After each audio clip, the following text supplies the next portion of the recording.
धीरे नमस्ते रोशन जी। एक बार आप लोग कंफर्म कर दीजिएगा आवाज़ सही से जा रही है और वीडियो में कोई दिक्कत तो नहीं ना है, वीडियो भी क्लियर है।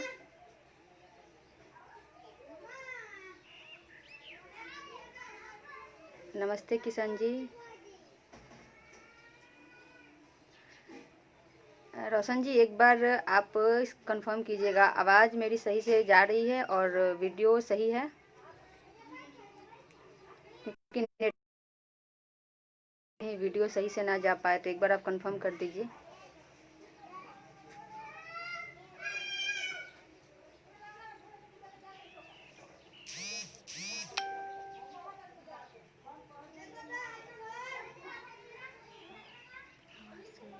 चलिए अच्छा है, जब आवाज़ सही जा रही है तो धीरे धीरे सभी लोग जुड़ रहे हैं। कुछ लोग जुड़ जाएं फिर स्टार्ट करते हैं।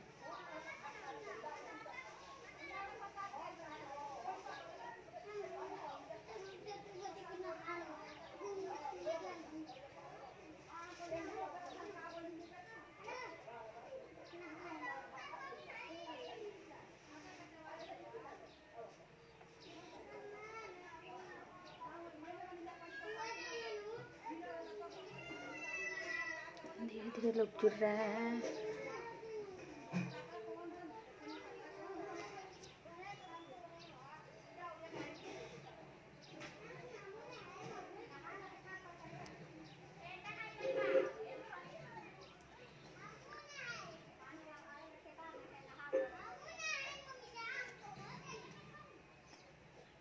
कमलेश सोनी जी नमस्ते। जय श्री राम। अंकित तिवारी जी, मनीष जी, अमलेश जी। चलिए धीरे धीरे सभी लोग जुड़ रहे हैं। सभी को नमस्ते। एक बार आप सभी को नमस्ते। सबसे पहले मैं अपना परिचय दे दूँ आप सभी को। वैसे आप सभी तो मेरे परिचय देने का ज़रूरत नहीं है, फिर भी मैं अपना परिचय आप सभी के समक्ष रखती हूँ। मेरा नाम लक्ष्मी कुमारी हुआ। मैं विद्यार्थी परिषद, अखिल भारतीय विद्यार्थी परिषद बिहार प्रांत की प्रांत मंत्री वर्तमान में हूँ और मैं सिवान की रहने वाली हूँ। सबसे पहले तो बेतिया के सभी कार्यकर्ताओं का बहुत बहुत धन्यवाद कि आप सभी ने मुझे अपने इस एबीवीपी बेतिया पेज पर मुझे आमंत्रित किया। इसके लिए सबसे पहले आप सभी को बहुत बहुत धन्यवाद, आभार।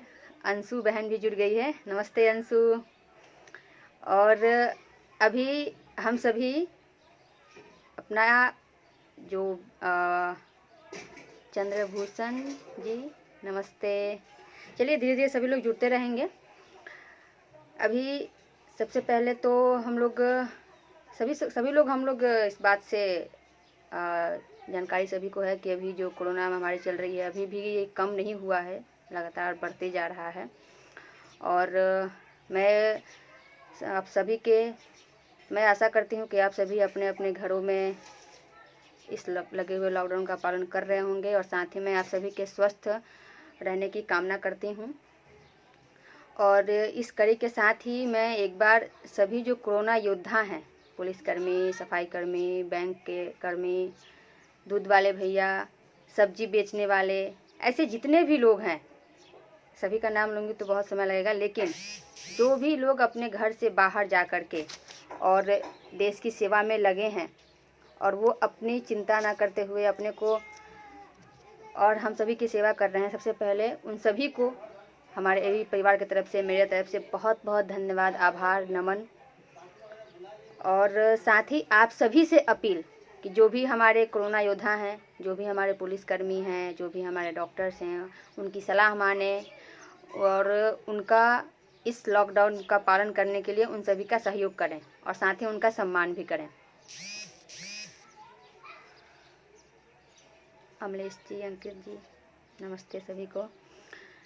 आज बेतिया के द्वारा मुझे एक विषय दिया गया है जो कि आप सभी को जानकारी होगा।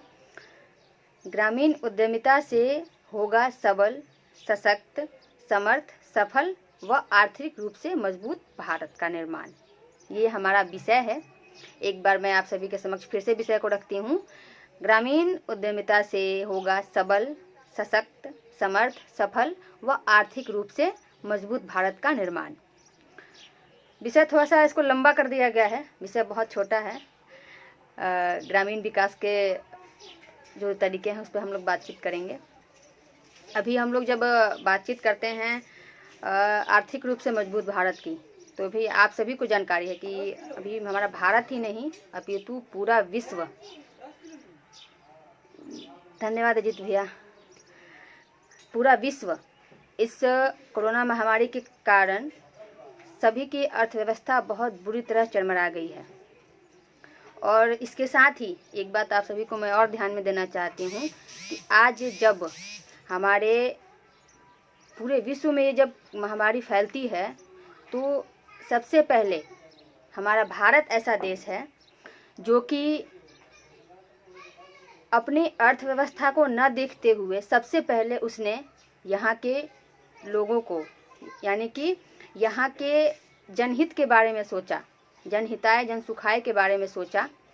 ये सबसे अच्छी पहल है कि जहाँ अमेरिका और कई देश अपने आर्थिक व्यवस्था के बारे में सोच रहे थे, भारत ने हमेशा अपने जनहित के बारे में सोचा। ये हम सभी के लिए बहुत ही एक खुशी की बात है, तो हम सभी को भी इसमें योगदान देना चाहिए। हम बात करते हैं ग्रामीण उद्यमिता की, ग्रामीण उद्योग की, तो बहुत सारे प्रश्न, बहुत सारी बातें मन में उठती हैं। आज अगर अभी देखी जाए स्थिति भारत की, तो हम आते हैं पहले अपने बिहार में। आज हम सभी देख रहे हैं कि जितने भी हमारे बिहार से बाहर काम करने के लिए, मजदूरी के लिए, बहुत तरह के कामों के लिए बिहार से बाहर गए हुए हमारे भाई बहन जो भी हैं, आज उनकी क्या स्थिति हो चुकी है। तो ये देखकर लगता है कि ग्रामीण उद्योग बहुत ही ज़रूरी है। हमें अपने स्वरोजगार पे बहुत ही ज़्यादा अमल करने की ज़रूरत है। अभी बिहार में बहुत सारी चीज़ें हैं, भारत में बहुत ऐसे चीज़ हैं जो कि हम लोग शुरू कर सकते हैं, उसके बारे में सोच सकते हैं। लेकिन हम बात करते हैं जब अपने बिहार में, जहाँ तक मुझे जानकारी है, सिवान से लेकर के सीतामढ़ी तक, पहले सिवान से सीतामढ़ी तक एक चीनी मिल का जाल की तरह था। मतलब चीनी मिल यहाँ से वहाँ तक फैला हुआ था, और इस चीनी मिल के कारण 70% आबादी को रोजगार मिलता था। और साथ ही वो कैसे मिलता था, तो गन्ने की खेती होती थी। यहाँ पे गन्ने की खेती करके और चीनी मिल में ले जाकर उससे चीनी का निर्माण होता था। अभी हम देख रहे हैं कि सबसे पहले तो चीनी मिल सारे बंद कर दिए गए, ये एक पहले सबसे पहला कारण। और दूसरा हम देखते हैं कि चीनी मिल बंद करने के कारण गन्ने की खेती बहुत कम हो गई, और बहुत से ऐसे जो ज़मीन है वो ऐसे ही पड़े हैं, वहाँ पे कुछ नहीं होती है। और बहुत जगह ऐसा भी हुआ है, होती है खेती, लेकिन वो गन्ना कहीं बाहर लेके जाके बेचना पड़ता है। और उस ज़मीन पर कुछ लोगों ने खैनी का उत्पाद शुरू कर दिया, जो कि स्वास्थ्य के लिए हानिकारक भी है। तो ये एक मेरा मानना है कि अगर चीनी मिल आज भी, अभी जो स्थिति है भारत की, अगर हम लोग को अपने बिहार के, भारत की अर्थव्यवस्था सुधारनी है, तो अगर आज अभी के समय में भी लॉकडाउन ख़त्म होने तक अगर चीनी मिल शुरू कर दिए जाएँ, अगर गन्ना उद्योग को विकसित किया जाए, तो हम लोग एक बहुत बड़ी आबादी को रोजगार दे सकते हैं, बेरोजगारी से मुक्त करा सकते हैं। वहीं हम जब बात करते हैं कि जब हम लोग पहले, अभी भी है, बहुत कम है, गुड़, आप लोग गुड़ मीठा भी लोग बोलते हैं, गुड़ का इस्तेमाल करते थे। अभी हाल का ही मैं बता रहे हैं, जब गेहूं की दौरी चलती है और जब लोग दौरी में लगे होते हैं, तो उस वक्त उनको गुड़ दिया जाता है, गुड़ खाने के लिए। जो दौरी में लगे होते हैं और उनको गुड़ खाने के लिए दिया जाता है, वो इसलिए कि गुड़ खाने से जितने भी अंदर जो गंदा गया होगा, जो मिट्टी का जो गर्दा होता है वो अंदर गया होगा, वो सब साफ हो जाता है। और अभी हम देखते हैं तो गुड़ का उत्पादन और उपयोग दोनों ही कम कर दिया गया है, बहुत ही कम कर दिया गया है, जबकि गुड़ स्वास्थ्य के लिए बहुत ही लाभदायक है। तो हमें इस पर भी ध्यान देने की ज़रूरत है। और अभी हम लोग बहुत ऐसी चीज़ें हैं जो कि हम लोग जानते हैं और हम लोग ये भी समझते हैं कि हम लोग इसको कर सकते हैं, लेकिन हम लोग करते नहीं हैं। तो ये सबसे ज़्यादा ज़रूरी है कि हम, कहा जाता है कि आप शुरू कीजिए, आप शुरू कीजिए, आप शुरू कीजिए। हम लोग दूसरे पे डिपेंड करते हैं। हम लोग खुद शुरू करें तब जाके फिर हमारे पीछे वाले शुरू करेंगे। आज के युवा बहुत भ्रमित हो रहे हैं कि उनको बस सिर्फ और सिर्फ नौकरी चाहिए। हमें अपने बच्चों को, हमें अपने घर के जो भी बच्चे हैं उनको ये शिक्षा देनी चाहिए कि केवल नौकरी ही आपका जीवन नहीं है, आप कोई व्यवसाय शुरू कर सकते हैं। हम उनको इस बारे में बताते ही नहीं हैं। हम उनको बचपन से एक ही बात सिखाते हैं, बेटा पढ़ लिख लो, कोई अच्छी नौकरी पालो। बेटा पढ़ लिख लो, कोई अच्छी नौकरी पालो। लड़की होती है तो बेटी पढ़ लिख लो, कोई अच्छी नौकरी पालो। हम लोग उनको केवल नौकरी का ही सलाह देते हैं। क्यों नहीं अभिभावक कहते हैं कि अच्छा पढ़ लिख के एक अच्छे बिजनेसमैन बनो, ऐसा व्यवसाय करो ताकि दूसरों को उससे कुछ रोजगार मिल सके। अभी आप सभी देख रहे हैं कि जैसे एक और चीज़ है, अगर हम लोग जो अभी के समय में सरसों का तेल, मैं आपको बता दूं कि सरसों के घर का जो सरसों का तेल होता है, इससे शुद्ध कोई तेल नहीं होता है। और अगर अभी आप सभी देखते हैं कि मैं भी पहले देखती थी, मेरे यहाँ एक छोटा सा बाजार था, वहाँ पे एक बैठते थे तेल बेचने वाले और वो सरसों हमसे लेते थे और फिर बदले में उसके तेल देते थे। लेकिन वो परंपरा ख़त्म हो चुकी है, कहीं नहीं दिखते हैं वैसे। मैं अपनी बात बता रही हूँ। मैं जब 7 या 8 में पढ़ती थी तो उस वक्त मैं नानी घर जाती थी, तो वहाँ सरसों की खेती बहुत अच्छी खासी होती थी नानी घर। तो हम लोग घर से 1-1.5 किलोमीटर दूर जा करके सरसों का तेल पिलवाने के लिए हम जाते थे वहाँ पे साथ में नानी के साथ। और वहाँ पे हम देखते थे कि सरसों का तेल का वो मशीन जो है उसमें से खड़ी भी निकलता है। आपको फ़ायदे बता रहे हैं कि सरसों के एक तो तेल अलग निकला, खड़ी का भी हम लोग बहुत तरीके से इस्तेमाल कर सकते हैं। सरसों का तेल जो निकलेगा उससे बाज़ार में जा कर के बेचेगा तो उसका भी अपना एक रोज़गार। घर में हम लोग उपयोग करते हैं उसका भी, हम लोग बहुत सारे अलग अलग प्रकार के तेल यूज कर रहे हैं, लेकिन हम लोग इस पर ध्यान नहीं देते हैं। और उस खड़ी का हम लोग भी उपयोग कर सकते हैं। खड़ी को हम लोग अपने घर में जो पालतू जानवर होते हैं उसको पानी में फुला करके उनको खाने के लिए भी दे सकते हैं। और साथ ही हमारा एक ये सरसों के तेल का भी रोजगार भी आप देख सकते हैं कि गांव में कहीं भी बहुत कम, मेरे ख्याल से बहुत कम आपको तेल की जो तेल पेरने वाली जो मशीनें होती हैं वो बहुत कम दिखेंगी आपको, नगण्य हो चुकी हैं। सभी लोग बाहर से खरीद कर खाने में ज़्यादा ये कर रहे हैं। और मैं चाहती हूँ कि अगर कोई भी रोज़गार हम लोग शुरू करते हैं, जैसे कि आप सभी जानते हैं भारत एक कृषि प्रधान देश है। भारत में कृषि को बहुत, रोजगार के लिए पैसे कौन देगा? कुछ लोगों के प्रश्न आ रहे हैं, मैं आपके प्रश्न का जवाब दूंगी। भारत एक कृषि प्रधान देश है और कृषि को यहाँ पे बढ़ावा देने के लिए सरकार को भी हमारी मदद करनी होगी। जैसे कि बहुत सारे ऐसे खेत हैं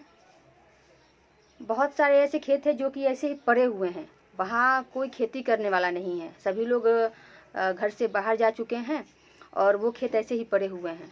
तो उन खेतों को सरकार को इस्तेमाल करना चाहिए, गरीबों को या किसी भी व्यक्ति को उसको दे करके, और सब्सिडी, इसके लिए सब्सिडी का ये प्रारूप लगाना चाहिए और सब्सिडी दे करके और उन खेतों में फसलें उपजानी चाहिए, जिससे कि एक तो हमारा रोजगार भी मिल गया, कुछ लोगों को मिल गया, और साथ ही हमारी फसल भी होगी और उसको हम बाज़ार में बेचेंगे तो हमारा एक ये भी जरिया है इसके प्रति भी हम लोग।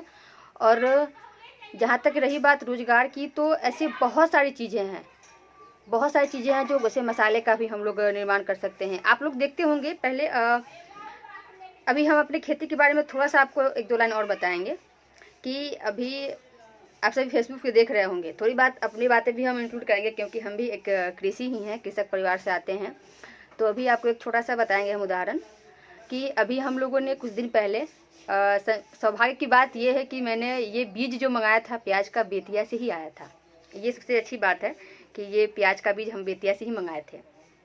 और वो प्याज का बीज हम मंगाए उसके बीज को गिराए और उसकी रोपाई की गई।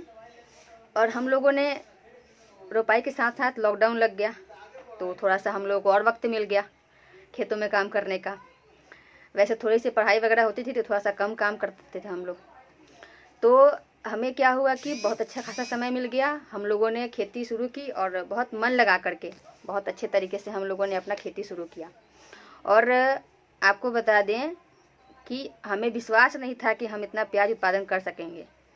हम लगभग हमारे यहाँ मुश्किल से चार कट्ठा, मतलब 20 धूर का इकट्ठा होता है, 4 कट्ठा हम लोग खेत में लगभग 10 क्विंटल प्याज जाए हैं।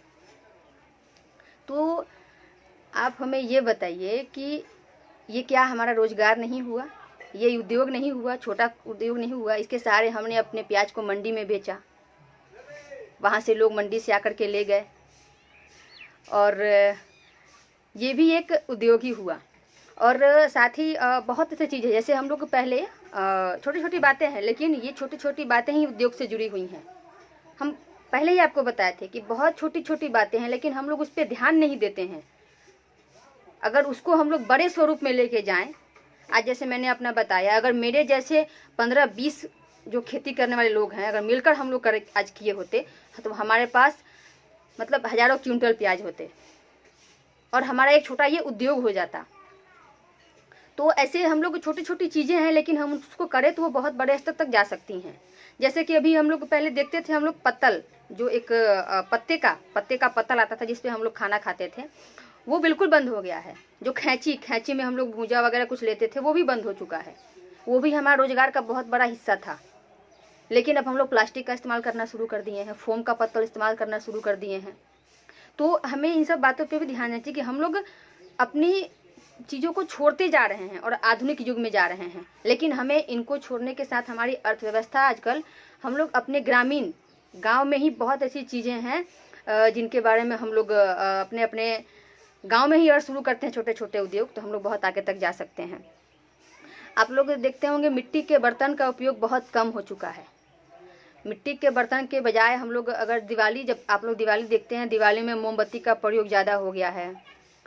और साथ ही आपका इलेक्ट्रिकल लाइट का, हम लोग दिए का प्रयोग कम कर दिए हैं। मिट्टी के बर्तन से एक बात और याद आती है, पहले मेरे यहाँ तो अभी भी कभी कभी, पहले हम देखा करते थे कि हर घर में जो दही या दूध गर्म करना या दही जो जमता था, वो मिट्टी के बर्तन में जमता था और उसका स्वाद भी एक मतलब अलग स्वाद होता था। वो भी विलुप्त होता जा रहा है। मिट्टी के बर्तनों में खाना बनाना या मिट्टी के बर्तनों में दही जमाना, ये बहुत ही लाभदायक होता था, लेकिन हम लोग इससे को भी छोड़ते जा रहे हैं। संस्कृति परंपरा को अगर हम छोड़ेंगे तो हम ग्रामीण उद्यमिता का कल्पना नहीं कर सकते हैं। हमें अपने ग्रामीण उद्यमिता का विकास के लिए हमको अपनी संस्कृति को अपनानी होगी।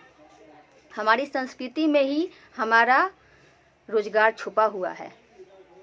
हम धीरे धीरे अपनी संस्कृति को भूलते जा रहे हैं। हमने अभी आपको जितनी सारी बातें बताई, जैसे हमने सरसों का तेल बताया, वो पत्ते का जो पत्तल बनता है, वो मिट्टी के बर्तन, ये सब हमारी परंपरा से जुड़ा हुआ है और हम इसको भूलते जा रहे हैं। अगर हमें अपने अर्थव्यवस्था को सुधारना है तो हमें अपनी सांस्कृतिक परंपराओं को साथ लेकर चलना होगा। सांस्कृतिक परंपराओं से और पुरातन से मुझे एक बात और याद आती है। हम लोग अभी जब घर में जौ, आप लोग जौ जानते होंगे, जौ या मरुआ, बाजरा, ये सब चीज़ें हमें केवल सुनने को मिलती हैं। बहुत मुश्किल से हम लोग उसको खा पाते हैं, क्योंकि उसकी उपज ही बंद कर दी गई है, नगण्य हो गई है उसकी उपज हमारे स्वास्थ्य के लिए, जबकि ये सब चीज़ें बहुत ही फायदेमंद होती हैं। आज अगर घर में पूजा पाठ हो तो आप सभी देखते हैं कि जौ ढूंढने पड़ते हैं। जौ का जो सत्तू होता है, जौ का बहुत ही मतलब मैंने खाया है, मैंने जौ का, मरुआ का भी मैंने खाया है, मरुआ का मैंने रोटी खाया है, तो बहुत ही स्वादिष्ट होता है। तो हम सभी अगर अपनी संस्कृति को नहीं भूलेंगे तो अभी जो जौ है, मरुआ है, ये सब चीज़ें हम लोग उत्पादन करना छोड़ दिए हैं। और एक बात आप सभी जानते हैं, हम भी जानते हैं, सबके बात, हम कहीं भी अगर अपने बिहार से बाहर जाते हैं तो हमारा या मतलब कहीं भी जाते हैं तो हमारा क्या होता है प्रसिद्ध बिहार का। अगर कुछ भाई लोग जवाब देना चाहे तो दे सकते हैं। प्रसिद्ध व्यंजन हम लोग क्या कहते हैं, कौन सा व्यंजन है हमारा प्रसिद्ध है, सबको जानकारी है। हम सब लोग बहुत शान से कहते हैं इसको। मैं वेट कर रही हूँ, जल्द से आप कोई रिप्लाई दें, नहीं तो मैं शुरू करूँगी। हमारा जब भी हम कहीं बिहार से बाहर जाते हैं तो लोग हमसे पूछते हैं कि आपके यहाँ का फेमस क्या है। तो हम लोग मतलब अभी तक इन्हीं का जवाब नहीं है, मैं बताती हूँ।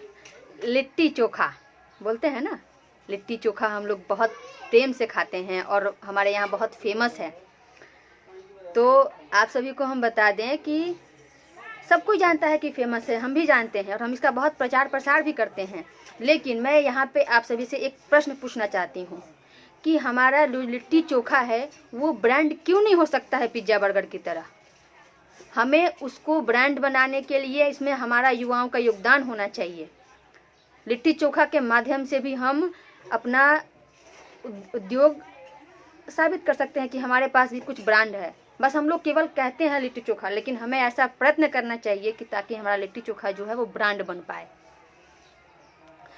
अगर हमको ग्रामीण उद्यमिता को बढ़ाना है तो हमें जो रूरल डेवलपमेंट की इंस्टीट्यूशन को बढ़ाना होगा और ये बिहार में होना चाहिए जो भी इंस्टीट्यूशन है। और मैं उन सभी छात्र भाइयों या छात्रा बहनों से मैं कहूँगी कि जो लोग कृषि की पढ़ाई कर रहे हैं बाहर में रहकर या कहीं भी रहकर, उन्हें भी गाँव में आकर काम करना चाहिए। मैं आपको छोटा सा बात बताती हूँ। मेरे यहाँ का या कहीं का भी यही बिहार के ही लोग शहर में जाकर वही सब्जी बेचेंगे, फल बेचेंगे या वहाँ पे ये शुरू करेंगे। लेकिन हम वही काम अपने बिहार में क्यों नहीं कर सकते हैं?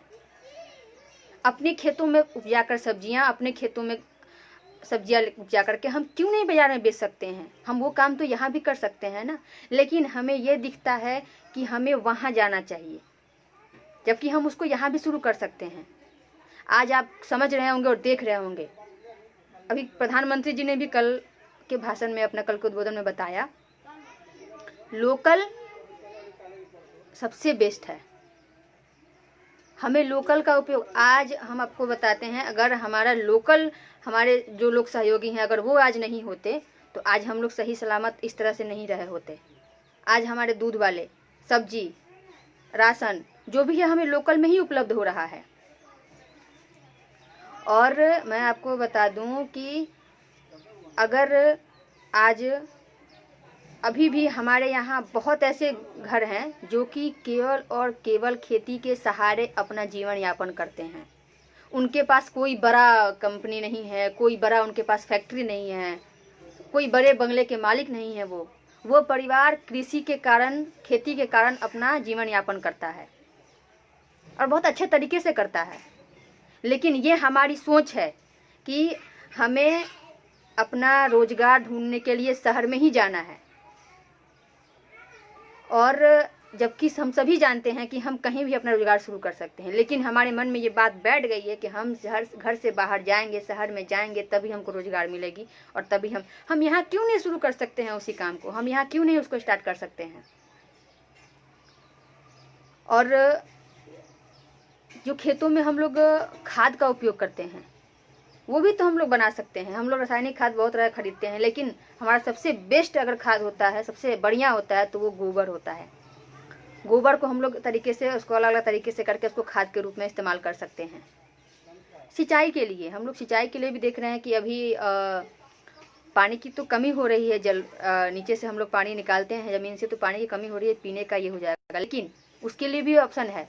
हम लोग नहरों से पानी की, नहर को, उस पर ध्यान, नहर पे हम लोग को बल देना होगा। अगर नहर को हम लोग विकास पर बल देंगे तो हमें सिंचाई की भी दिक्कत नहीं होगी। ये सभी बातें तो ठीक है, लेकिन इन सभी से ज़्यादा ज़रूरी है हमें, अगर हमारे पास उत्पादन हर चीज़ का हो, हम लोग बहुत चीज़ उत्पादन कर सकते हैं। इसमें बहुत सारे भाइयों ने बताया, हम लोग छोटा मोटा स्वरोजगार, घर में महिलाएं पापड़ का, तेल का, अचार का, मसाले का हम लोग कर सकते हैं। बहुत जगह महिलाएं कर भी रही हैं। लेकिन हम युवाओं में ये बात अभी भी कहीं ना कहीं अगर हमारे अंदर नहीं आई है कि हमें नौकरी नौकरी नौकरी पर नहीं, बिल्कुल मतलब उस पर एकदम से डिपेंड नहीं हो जाना है। हम कुछ ऐसा करें ना कि हम अगर अपना व्यवसाय शुरू करें तो हमसे 10 लोगों को और मिल जाए व्यवसाय।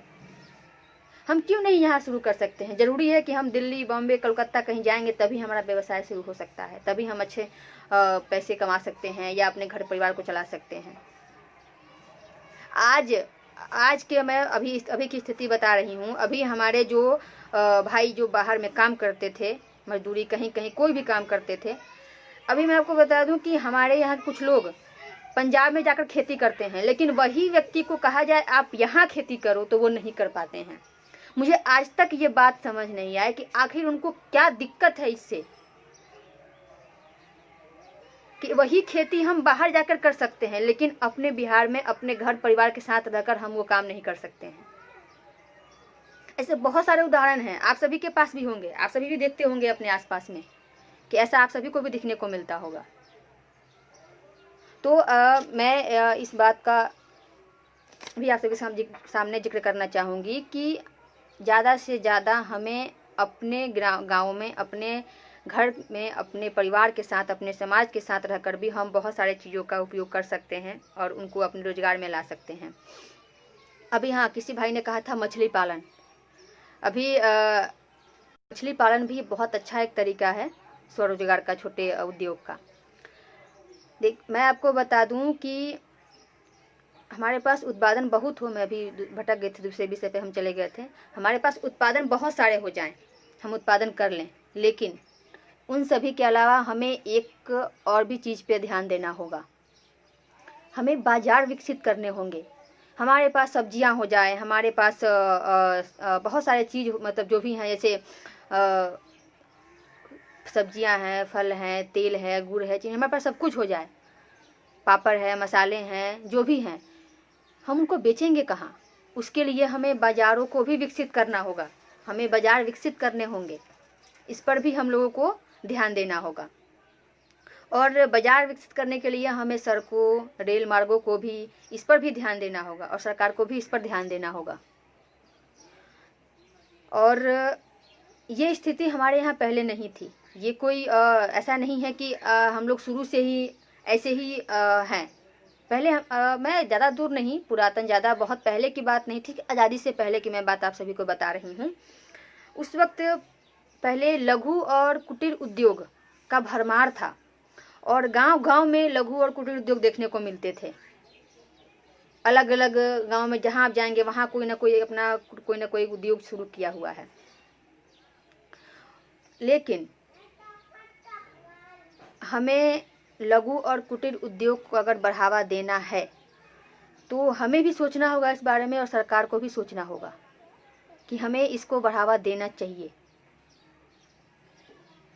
अभी आज ग्रामीण उद्यमिता जो है, ग्रामीण उद्योग हमारी अर्थव्यवस्था का मूल आधार है। हम ग्रामीण उद्योग को अगर अभी से भी हम संभल जाएं और अपने ग्रामीण उद्योग पे ध्यान दे दें तो हमारी अर्थव्यवस्था अभी भी ठीक हो सकती है। और इसके लिए युवाओं को आगे आना होगा, हम सभी को आगे आना होगा और साथ ही इस पर सरकार को भी विशेष रूप से ध्यान देना होगा। तो तभी जाकर हम लोग इस ग्रामीण उद्यमिता को सफल बना पाएंगे और तभी हम लोग जाकर के इसको, थोड़ा सा कठिन है, मैं ऐसा नहीं कहूँगी कि कठिन नहीं है, कठिन है ये, क्योंकि हमें शुरुआत करने में जैसे कि अभी कुछ लोगों ने जैसे बोला, कुछ लोग बता रहे थे, मेरे लाइव आने से पहले हमारी चर्चा हो रही थी अपने बगल आसपास में ही, तो कुछ लोग बोल रहे थे कि अभी जो हमारे जैसे हमने कुछ चीज़ों का नाम लिया तो वो बहुत महंगे हो चुके हैं। जैसे वो पत्ते का हमने पत्तल बताया, वो या ऐसे कुछ चीज़ें हैं जो कि महंगे हो चुके हैं। तो महंगे क्यों हैं? हाँ, मिट्टी के बर्तन के बारे में बता रहे थे, वो भी महंगे बिक रहे हैं। तो ये महंगे होने का कारण क्या है? क्योंकि हम उत्पाद कम कर रहे हैं, उसके प्रोडक्शन कम है, बिक्रियाँ कम है, इसीलिए वो महंगे हैं। अगर हम उसका उपयोग करना शुरू कर दें, ज़्यादा से ज़्यादा वो बनने लगे, तो वो धीरे धीरे सस्ते होते जाएंगे। अभी मैं आपको एक और सबसे इम्पोर्टेंट बात बताना चाहती हूँ, छूट गया था बीच में। फूलों की खेती हमने अभी कुछ दिन पहले सुना था, सिवान में ही एक पतार गांव का नाम ऐसे करके, कोई भाई मुझे बता रहे थे कि वहाँ पे एक बंदा फूलों की खेती करता है और उससे उसका बहुत अच्छा मतलब उसका उद्योग चल रहा है। वो फूल बेचता है बाजार में जा करके, उससे उसको अपना प्रॉफिट होता है। ऐसे हमने ये बहुत जगह देखा है लोगों को फूलों की खेती करते हुए। ये भी हमारे रोजगार में आ सकता है। तो मित्रों, आप सभी से एक ही आग्रह है और एक विनती भी है कि हम सभी किसी भी कार्य को छोटा ना समझें। और हम सभी अगर जैसे कि इसी पे मैं आप सभी के समक्ष 2-4 लाइन रखना चाहती हूँ। कर्म करो तो फल मिलता है, कर्म करो तो फल मिलता है, आज नहीं तो कल मिलता है। जितना गहरा अधिक हो कुआं उतना मीठा जल मिलता है, जितना गहरा अधिक हो कुआं उतना मीठा जल मिलता है। जीवन के हर कठिन परिश्रम का जीवन से ही हल मिलता है, जीवन से ही हल मिलता है। तो हम जितना कठिन परिश्रम करेंगे हमको उतना ही फल भी मिलेगा। और कोई भी चीज़ कठिन नहीं है, हम उसको अगर अपने जीवन में उतार ले तो वो हमारे लिए आसान है। मित्रों, अभी हम लोग बहुत सारी विषयों पर चर्चा कर चुके हैं। मैं एक बार आप सभी के सवालों को देख लेती हूँ। किन्हीं का कोई प्रश्न हो तो करने का। बहुत सारे लोग का बहुत अच्छा इसमें आया है कमेंट में। मछली पालन, डेयरी फार्म, मुर्गी पालन, हम ये सभी का उपयोग कर सकते हैं रोजगार के लिए। जैसे नौकरी मत करो, उद्योग लाओ, नौकरी देकर। जी बिल्कुल भैया, आपने बिल्कुल सही कहा है कि हम लोग नौकरी के चक्कर में ना पड़े, हम लोग उद्योग लाएं और उसके 10 लोगों को नौकरी दें और हम खुद मालिक बने। ये बहुत अच्छी आपने बात रखी है। और ऐसे बहुत सारे भाइयों का आया है। अगर आप सभी के कुछ प्रश्न हो तो आप सभी पूछ सकते हैं। मैं अभी तक देख रही हूँ। हाँ, आपने सही बोला कि बिहार में हमारे यहाँ एग्रीकल्चर की पढ़ाई के लिए बहुत मुश्किल होता है, बच्चों को बाहर जाना पड़ता है। तो मैं सरकार को इस पे भी ध्यान देना चाहिए कि हमारे यहाँ इसकी पढ़ाई हो और इस पे ज़्यादा ध्यान दिया जाए।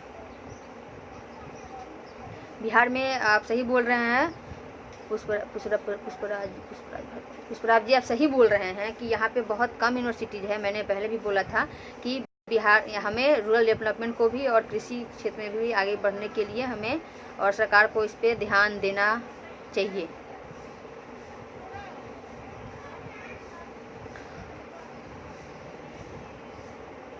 तो ऐसे हमारे पास मैंने अभी जितना मेरे से हो पाया मैंने आप सभी के समक्ष अपनी बातों को रखा। और मुझे जितना लगा कि हम बहुत सारे ऐसे उद्योग हैं जो शुरू कर सकते हैं और आप सभी के मैंने बीच रखा। आप सभी को शायद मुझे लगता है कुछ न कुछ इससे जानकारी मिली होगी। और हम सभी को मैंने एक बार फिर कहा, मैं फिर कहती हूँ कि हम युवाओं को इस पर विशेष ध्यान देना होगा कि आने वाली पीढ़ी को हम ये ज्ञान न बांटें कि तुम नौकरी लाओ नौकरी लाओ नौकरी लाओ। हम उनको ये दें कि तुम व्यवसाय करो, तुम बिजनेस लाओ, तुम ऐसा कुछ लाओ जिससे 10 लोग और उसमें ऐड हो सकें।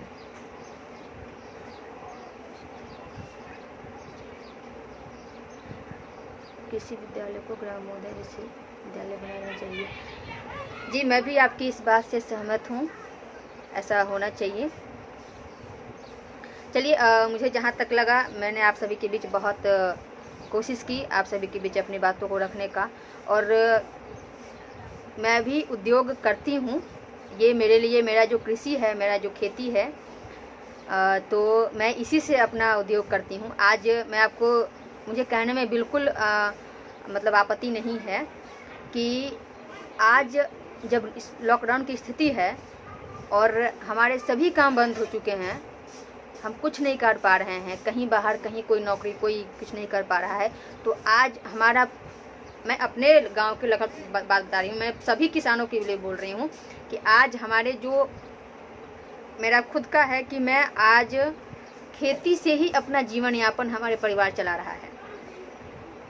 तो ये आप सभी के समक्ष एक उदाहरण भी है कि आज अगर सब चीज़ें बंद है, सब कुछ बंद है, तो आज हमारा गांव और हमारे गांव के खेत, हमारे गांव के दूध वाले भैया, हमारे गांव के मशीनें या हमारे जो भी चीज़ हैं वो ही आज हमारी सहायता कर रहे हैं। और जैसा कि कल यशस्वी प्रधानमंत्री जी ने भी कहा कि लोकल को वोकल बनाना है, तो उन्होंने बातों बातों में आपको समझा भी दिया है कि स्वदेशी अपनाएं और अपना पैसा अपने ही देश में रखें और अपनी चीज़ों को अपनाएं अधिक से अधिक। ये भी आप सभी से मैं अपील करना चाहती हूँ। और उन्होंने एक बात और कही थी आत्मनिर्भरता की, ये तो हमारे लिए बहुत ही ज़रूरी है, हमें आत्मनिर्भर बनना चाहिए। मैं तो आत्मनिर्भर हूँ, मैं बिल्कुल आत्मनिर्भर हूँ। मुझे आत्मनिर्भर बनाने में मेरे परिवार का भी योगदान है कि कभी भी किसी भी स्थिति में मैं खुद को संभाल सकती हूँ। तो आप सभी से भी आग्रह है कि माननीय प्रधानमंत्री जी के बातों पे ध्यान दें और आत्मनिर्भर बनने का पूरा से पूरा आप कोशिश करें।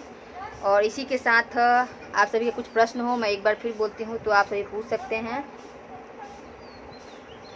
बहुत लंबा सौरभ जी ने कुछ लिखा है। सौरभ जी, बहुत समय लग जाएगा पढ़ने में। कुछ मैं पढ़ पा रही हूँ कि बिना लघु एवं कुटीर उद्योग के ग्रामीण विकास किसान मृत है। जी, आपने बहुत सही कहा है जी। चलिए, आप सभी को एक बार फिर से बेतिया के सभी कार्यकर्ताओं को बहुत बहुत धन्यवाद। और लाइव जितने भी लोग मुझे, जितने भी छात्र बहन भाई बंधु सब लोग आए देखने के लिए, आप सभी को भी बहुत बहुत धन्यवाद। आप सभी ने मुझे लाइव सुना, अपने अपने सुझाव दिए। और आप सभी को फिर से धन्यवाद, नमस्कार। आशा करती हूँ कि आप सभी को जो भी मैंने आपको बताया आप उसे संतुष्ट हुए होंगे। वंदे मातरम, धन्यवाद।